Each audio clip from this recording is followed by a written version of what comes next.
What's up, guys? Good morning. Good morning to everyone. I'm Sudhir. So, today's lecture. Discuss start the Hindu newspaper analysis. Welcome to Study Song by Sudhir. I hope to well. So आज के lecture में the Hindu newspaper का analysis करेंगे और देखेंगे क्या कुछ नया आर्टिकल है आज का डिस्कस करने को। और आइए आज स्टार्ट करते हैं। और देखिए कुछ डिले हो गई है वीडियोज में, तो इसके लिए सॉरी, क्योंकि आज कल नेटवर्क यहाँ में प्रॉब्लम चल रही है हमारे गाँव में, क्योंकि मैं विलेज में हूँ और विलेज में नेटवर्क प्रॉब्लम चलती है, कभी काल कोई प्रॉब्लम चलती है, कभी काल टेक्निकल प्रॉब्लम चलती है। तो ये सब प्रॉब्लम्स को देखते हुए हम वीडियोज को काफ़ी लेट ला रहे हैं। और तो वीडियोज आती रहेंगी, वीडियोज रुकेंगी नहीं, लेकिन थोड़ा लेट हो सकता है, तो पेशेंस रखिए। आइए चलते हैं लेक्चर में, क्या क्वेश्चन है आर्टिकल है आज का, और देखते हैं, डिस्कस करते हैं आज के आर्टिकल्स।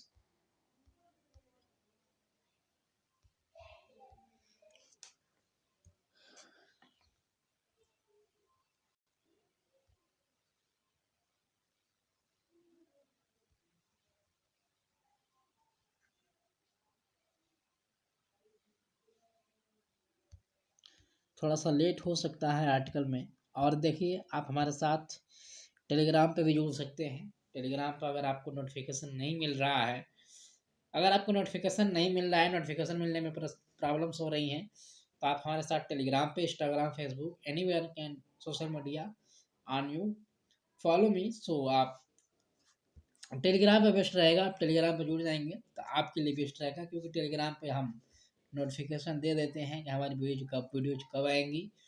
तो Telegram is the most important for you. So आइए देखते हैं आर्टिकल में क्या कुछ नया है। और देखिए आज हम आर्टिकल में डिस्कस करेंगे कि नो फायर वर्कर्स, यानी कि हम अभी दिवाली आने वाली है, आप लोग देख रहे हैं दिवाली और छठ पूजा आने वाली है बिहारों के लिए, अदर स्टेट्स के लिए भी फेस्टिवल्स है, पूरे विश्व के लिए फेस्टिवल्स है, पूरे देश के लिए फेस्टिवल्स है ये दिवाली। तो दिवाली आने वाले, और दिवाली में आपको काफ़ी कुछ देखने को मिलता है। फायर वर्कर्स यानी कि आपका जो क्रेकर्स होते हैं, जो फायर क्रेकर्स होते हैं, यानी कि जो पटाखे होते हैं, वो पटाखे काफ़ी तौर पे देखे जाते हैं। और देखिए पटाखे खतरनाक हो सकते हैं साबित आपके लाइफ के पॉइंट आउट से। तो अपने लाइफ को भी बचाना है और अपने इन्वायरमेंट को सेफ रखना है, तो इसलिए हमको पटाखों पे ज़्यादा फोकस नहीं देना है, हमको पटाखों नहीं जलाना है। तो कृपया आप लोग पटाखा ना जलाएं, ये सदा सुझाव है हमारा। लेकिन पटाखा जलाना है, कौन सा पटाखा जलाना है, कौन सा फायर क्रैकर्स को इस्तेमाल करना है, वो हम बात करेंगे यहाँ पे। एनजीटी के द्वारा ये बोला गया, एनजीटी के द्वारा बैन किया गया फायर क्रैकर्स को, यानी कि पटाखे पे बैन लगाया गया एनजीटी के द्वारा। एनजीटी मतलब नेशनल ग्रीन ट्रेलर जो है, नेशनल ग्रीन ट्रेलर, इसके द्वारा अभी बैन लगाया गया फायर क्रैकर्स पे, यानी पटाखे पे। तो ये मोस्ट इम्पोर्टेंट हो जाता है आपके लिए क्वेश्चंस की जो एनजीटी है क्या है और एनजीटी किस पे बैन लगाई हुई है, तो इसके पॉइंट आउट से यहाँ पे काफ़ी इम्पोर्टेंट हो जाता है। तो एनजीटी जो है नेशनल ग्रीन ट्रेलर है, ठीक है, तो इसके बारे में ध्यान रखिएगा एनजीटी के बारे में थोड़ा। एनजीटी जो है नेशनल ग्रीन ट्रेलर, ये अभी बैन लगाया है फायर क्रैकर्स पे, जो कि मोस्ट स्प्योर सेंटर्स के लिए अभी, यानी कि जो एयर एंटी पॉल्यूशन मेजर्स हैं, जो पॉल्यूशन से एरियाज हैं, जैसे कि न्यू दिल्ली हो गया हमारा सेंटर स्टेट, यानी कि जो स्टेट स्टेट्स में जो एनसीआर हो गए, यानी कि नेशनल कैपिटल जो रीजन हो गया एनसीआर, एनसीआर में जो काफ़ी कुछ देखने को मिलती है अभी आपके, अभी अलाव देखने को मिलते हैं, जो अलाव जलाए जाते हैं फार्मर्स के द्वारा, जो हमारे एनसीआर रीजन में आते हैं, पंजाब, हरियाणा, ये जो चीज़ें आती हैं स्टेट्स, ये स्टेट्स जो अलाव जलाते हैं, तो हमारे दिल्ली में पॉल्यूशन बढ़ने के कारण चांसेस बहुत ज़्यादा बढ़ जाता है। तो जब हमारे दिल्ली में पॉल्यूशन बढ़ते हैं, और पॉल्यूशन में बढ़ने के कारण दो चीज़ हो जाती हैं, एक तो हमारे अलाव हो जाते हैं, जो हमारे पुआल जो जलाए जाते हैं हमारे स्टेट से, अदर स्टेट से, जो हरियाणा एनसीआर से, जो हरियाणा स्टेट, पंजाब स्टेट, और ये जो है राजस्थान स्टेट, तो इसमें से जो जलाए जाते हैं वहाँ से पॉल्यूशन बढ़ने को खतरा बढ़ जाता है। उसके बाद दूसरी चीज़, यहाँ पे हम दिवाली के समय देखते हैं कि वहाँ पे अगर दिल्ली में रहेंगे आप लोग, 10 दिन पहले से लेकर 10 दिन बाद तक वहाँ पे फायर क्रैकर्स उपयोग करते हैं बच्चे। तो वहाँ पे पॉल्यूशन क्या मेन रीजन से ही हो जाता है कि आपका एक तो फायर क्रैकर्स हो जाते हैं, और एक आपके जो एनसीआर से जो चीज़ें आती हैं, जो पॉल्यूशन की चीज़ें आती हैं, उससे हो जाता है। लेकिन हम लोग यहाँ पे अगर अब बात करें तो पॉल्यूशन को कंट्रोल करने के लिए यहाँ पे बहुत सारे एजेंसी को शुरू किया गया है। पॉल्यूशन को कंट्रोल कैसे किया जाए, इसको बहुत सारे एजेंसी ने शुरू किया है इसको कंट्रोल करने के लिए, जो कि एनसीआर में काफ़ी कुछ शुरू किया गया है। अगर बात करें एनसीआर की, थोड़ा सा एनसीआर रीजन की, तो यहाँ पर कन्फ्यूजन आपको होता है कि एनसीआर रीजन में कौन कौन से स्टेट्स आते हैं। तो अगर हम बात करें एनसीआर रीजन की, तो एनसीआर रीजन में हमारे स्टेट्स हैं, जैसे कि 4 स्टेट्स हैं। तो राजस्थान है, राजस्थान, हरियाणा एंड उत्तर प्रदेश। राजस्थान, हरियाणा, उत्तर प्रदेश और पंजाब। तो ये 4 स्टेट्स हैं जो कि एनसीआर में आते हैं। तो ये कन्फ्यूजन ना रखिएगा आप लोग कि एनसीआर में कौन से स्टेट्स आते हैं। तो पंजाब, हरियाणा एंड उत्तर प्रदेश और राजस्थान, तो ये 4 स्टेट्स हैं जो कि एनसीआर में आते हैं। राजस्थान के और हरियाणा के काफ़ी कम ही एरियाज हैं जो आते हैं, बट इसमें एनसीआर नहीं आते हैं। तो ये उत्तर प्रदेश के आपके लास्ट तरीके पे एनसीआर में आपको एरियाज देखेंगे, जैसे कि नोएडा उन्ना साइड, ठीक है। तो ये ध्यान रखिएगा आपका कि एनसीआर के रीजन कौन कौन से होते हैं। तो अगर हम बात करें इन्हीं एनसीआर के रीजन उसमें, यानी कि पंजाब, हरियाणा, उत्तर प्रदेश, राजस्थान की, तो इनमें अभी काफ़ी कंट्रोल करने के लिए पॉल्यूशंस को यहाँ पे बहुत सारे नियम और बहुत सारे एजेंसी काम कर रही है। अगर हम बात करें कौन से एजेंसी काम कर रहे हैं यहाँ पे और किसके कैसे हम लोग टेकल कर चल रहे हैं अपने एयर क्वालिटी को, तो यहाँ पे एयर क्वालिटी की अगर बात करें तो राइट टू क्लीन एयर हमारा अधिकार है। ये कॉन्स्टिट्यूशन में, हमारे असेंबली में, कॉन्स्टिट्यूशन में ये मेंशन किया गया है, राइट टू लाइफ। जी हाँ, आपने पढ़ा होगा फंडामेंटल राइट में, राइट टू लाइफ। ये राइट टू लाइफ जो है फंडामेंटल राइट में 12 से जो 35 आर्टिकल है, ये हमारा फंडामेंटल राइट की बात करता है। और फंडामेंटल राइट में हमारा राइट टू जो लाइफ है, ये राइट टू लाइफ, ये मेंशन है हमारे फंडामेंटल राइट में। और राइट टू लाइफ में ही हमारा आ रहा है राइट टू क्लीन एयर।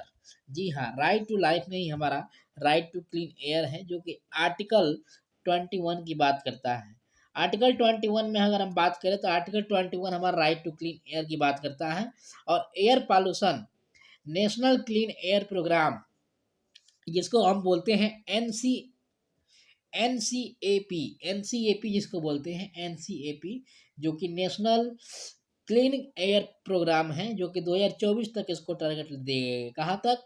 तो 2024 तक इसको टारगेट दिया गया है हमारा सेंट्रल गवर्नमेंट के द्वारा, कि एनसीएपी के द्वारा यानी कि नेशनल क्लीन एयर प्रोग्राम के द्वारा हम 2024 तक अपने अपने एयर को, अपने एयर क्वालिटी को अच्छा बना सकते हैं और बनाएंगे।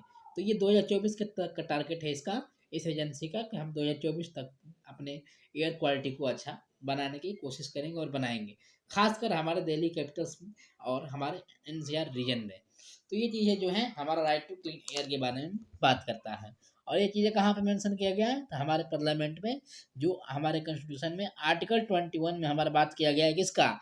तो राइट टू क्लीन एयर का, जो कि हमारा एनसी एपी के तहत 2024 तक का टारगेट दिया गया है नेशनल क्लीन एयर प्रोग्राम के तहत। लेकिन अगर बात करें 1985 का, जी हाँ, 1985 में एक बना था हमारा एजेंसी, जिसको हम बोल सकते हैं इन्हें एनसीआरपीबी उसको बोला जाता था, यानी कि national capital region planning board. ये प्लानिंग बोर्ड था एक, प्लानिंग बोर्ड ही ने इसका नाम है, यानी कि प्लानिंग बोर्ड के ही नाम से ये प्लान करता है अपने एनसीआर को कैसे सेव किया जाए, एनसीआर को क्वालिटी के हिसाब से, एनसीआर को एयर क्वालिटी के हिसाब से, या एनसीआर को अपने वर्कर्स को वहाँ पे कैसे टेकल किया जाए, कोई भी प्रॉब्लम्स को कैसे टेकल किया जाए। तो ये प्लानिंग कमीशन यहाँ पे बनाया गया था, यानी कि प्लानिंग बोर्ड बनाया गया था यहाँ पे, जिसका नाम national capital region planning board बोला गया। यानी कि नेशनल कैपिटल में जो भी रीजन पड़ती हैं, एनसीआर में जो भी स्टेट्स पड़ती हैं, उनको कंट्रोल के लिए, उनको प्लानिंग के लिए उनके ये एनसीआरपीबी बोला गया, यानी कि national capital region planning board बनाया गया, एनसीआरपीबी बोर्ड बनाया गया। तो ये कब बनाया गया था? तो 1985 में, 1985 में बनाया गया था। किस लिए बनाया गया था? तो ये एनसीआर के जो भी रीजन्स आते हैं उनको प्लानिंग कमीशन के लिए, यानी कि प्लान करने के लिए उनको, कि हम किस तरह से प्लान करके ले चलेंगे और कैसे हम लोग एयर क्वालिटी को अच्छा बना सकते हैं। तो ये कौन सा मिनिस्ट्री के अंदर आती है? तो ये ministry of housing and urban affairs के अंदर आती है। ये ध्यान रखिएगा कि ये क्वेश्चंस बन सकते हैं कि ये जो एजेंसी है ये किस मिनिस्ट्री के अंदर आती है। तो ये ministry of housing and urban affairs के अंदर आती है, जो कि गवर्नमेंट ऑफ इंडिया का है। तो ये ध्यान रखिएगा। अगर हम बात करें थोड़ा सा इसमें, तो हम बात कर रहे थे यहाँ पे, हम बात कर रहे थे क्रैकर्स के लिए, यानी कि हम बात कर रहे थे क्रैकर्स के लिए। तो क्रैकर्स के लिए अगर हम बात करें पटाखे के लिए, तो हम पटाखे नहीं जला सकते हैं। ये बात की जा रही है कि हम ऐसे पटाखे को नहीं जला सकते हैं जो कि अवैध तरीके से हो और वो ज़्यादा साउंड वाले हो और ज़्यादा खतरनाक हो। लेकिन अब बजाएंगे कैसे, हम उसको यूज कौन सा करेंगे, तो उसके लिए हम लोग मॉडरेट और बेटर एयर क्वालिटी और ग्रीन क्रैकर्स के लिए हम इस्तेमाल कर सकते हैं। ग्रीन क्रैकर्स को हम लोग इस्तेमाल कर सकते हैं जहाँ पे बेटर एयर क्वालिटी हो और मॉडरेट हो। मॉडरेट के माने कहने का मतलब वहाँ पे काफ़ी ज़्यादा सिचुएशंस ख़राब ना हो, एयर क्वालिटी ख़राब ना हो, एयर क्वालिटी अच्छी हो थोड़ा सा, तो वहाँ पे हम लोग ग्रीन क्रैकर्स का उपयोग कर सकते हैं, ग्रीन क्रैकर्स का प्रयोग कर सकते हैं।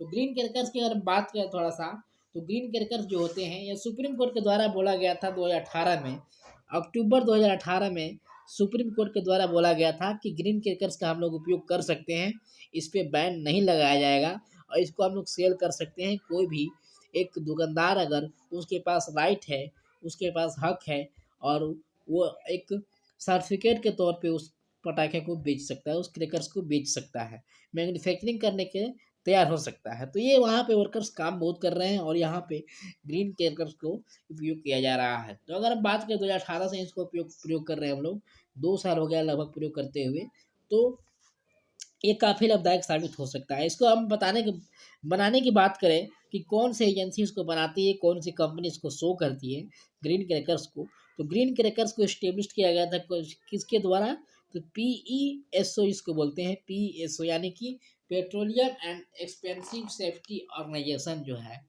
Petroleum and expensive safety organisation यानी कि PESO जिसको बोलते हैं।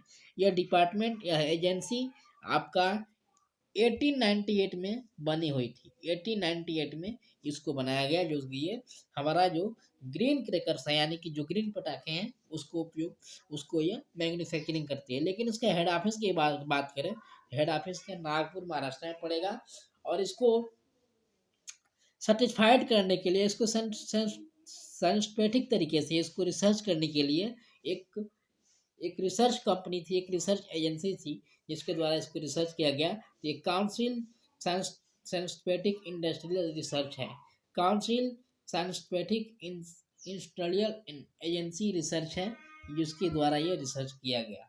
इसके बारे में थोड़ा सा जानकारी रखिएगा, जिसको CSIR बोलते हैं, ये शॉर्ट फॉर्म, इसके बारे में थोड़ा सा जानकारी रखेगा। इस पे QR कोड लगाया गया। अगर हम बात करें ग्रीन ग्रीन क्रैकर्स के, तो इस पे QR कोड लगाया गया। QR कोड कहने का मतलब कि आप QR कोड का फॉर्म क्या होगा, फुल फॉर्म आप लोग कमेंट करिए कि QR का मतलब क्या होता है। तो इसके बारे में आप लोग थोड़ा सा पढ़ेंगे तो जानकारी मिलेगी। तो QR कोड आप लोगों ने देखा होगा कहीं भी, अगर नॉर्मल चीज़ें आती हैं जो कि इस पर QR कोड लगाया जाता है। तो QR कोड का कहने का मतलब, यार QR कोड लगाने का मतलब होता क्या है, इस पर कंपनी ने QR कोड लगाता है अपना। QR कोड अगर किसी भी कंपनी QR कोड लगा दिया, तो उस QR कोड का मतलब कि आप अवैध तरीके से किसी भी प्रोडक्ट को नहीं बेच सकते हैं। अगर किसी भी प्रोडक्ट पे आपको QR कोड दिखे, तो QR कोड का मतलब कि आप उस QR कोड के हिसाब से ही अपने प्रोडक्ट को बेच सकते हैं, सेल कर सकते हैं। आप बिना QR कोड के परमिशन से कहीं भी आप उसको अवैध तरीके से सेल नहीं कर सकते हैं किसी भी मार्केट में। तो ये QR कोड का मतलब यही होता है। इसलिए QR कोड का प्रयोग किया गया हमारे ग्रीन क्रैकर्स में, ताकि हम केवल QR कोड के द्वारा ही इसको बेच सकते हैं। और QR कोड बहुत ही हेल्पफुल हो जाएगा हमारे कंपनीज के लिए, जो कंपनी बना रही है उस कंपनी से परमिशन लेकर ही हम कहीं ना कहीं इसको सेल कर सकते हैं। हम अवैध तरीके से इसको सेल नहीं कर सकते हैं, और वही कंपनी बना सकती है सिर्फ जो QR कोड बना रही है। ठीक है, तो ये चीज़ें यहाँ पे होता है। अगर बात करें इसमें, इसमें बैध लिया गया कि ये टाइम, इतना ही टाइम तक ये चल सकता है, इतना ही टाइम तक ये, इसका लिमिट साउंड है और इसका हर एक चीज़ लिमिट में है, और ये टाइम भी दिया गया है, इसमें ड्यूरेशन भी दिया गया है ताकि ये ज़्यादा पॉल्यूशन ना कर सके। इसमें बात करें कलर की, तो रेड कलर भी है, रेड है, ऑरेंज है, येलो है, तो ग्रीन है, ब्लू है, पर्पल है, वाइट है। तो ये सब कलर्स हैं इसमें जो कि हमारा ग्रीन ग्रीन क्रैकर्स में आते हैं। अगर हम बात करें इसमें, तो कैल्शियम, सोडियम, ये स्ट्रोलियम साल्ट्स ये सब मिले हुए हैं, जिससे कि हम लोग कहीं ना कहीं पॉल्यूशन से बच सकते हैं। तो ये चीज़ें आपको देखने को मिलेंगी हमारे ग्रीन क्रैकर्स में। तो आई होप कि आप लोग समझ गए होंगे ग्रीन क्रैकर्स के बारे में, और हमारे पॉल्यूशन को कैसे रोक सकते हैं हम लोग उसके बारे में, क्योंकि कोविड-19 ने भी परेशान किया है। कोविड-19 में काफ़ी कुछ चीज़ें देखने को मिली है, यहाँ पे हाई पॉल्यूशन क्वालिटी देखने को मिली है, कैपेबिलिटी देखने को मिली है। उसको हम लोग कैसे रोक कर चलेंगे, तो ये काफ़ी ज़रूरी हो गया है आज के सिचुएशंस में। तो ये चीज़ें हैं आपके आर्टिकल में। तो आई होप कि आप लोग समझ गए होंगे आज के लेक्चर में काफ़ी कुछ नया सीखने को जानने को मिला होगा। तो आई होप कि आप लोग समझ गए होंगे। और देखिए आप हमारे साथ Telegram, Instagram, anywhere on social media you can follow me. So guys, कल के लेक्चर में मिलते हैं फिर। थैंक यू, धन्यवाद।